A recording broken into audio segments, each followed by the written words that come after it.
The attack on Wad al-Nura village in Sudan's Gezira State has been blamed on the paramilitary Rapid Support Forces.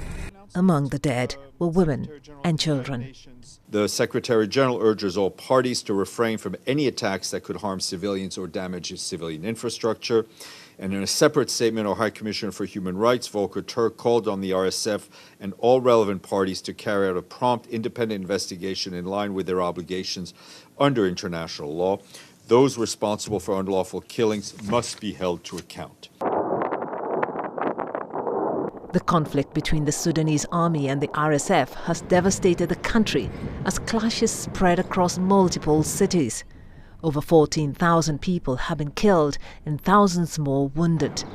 Aid agencies are warning that the number of people displaced by the conflict could top 10 million in the coming days. Some 12 million have been forced to flee their homes in Sudan, with over 2 million crossing borders into neighboring countries, mainly Chad, South Sudan, and Egypt, often arriving in extremely vulnerable conditions and highly traumatized. The World Health Organization has also sounded the alarm over the dire health situation in the country. The health system in Sudan is collapsing.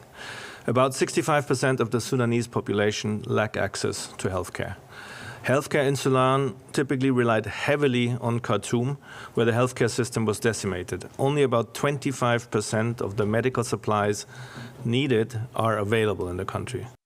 UN agencies are warning of an imminent risk of a hunger crisis. Around 18 million people are acutely hungry, including 3.6 million children who are acutely malnourished.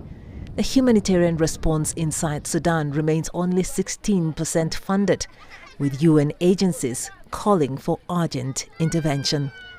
Joy Kiruki Juma, CGTN.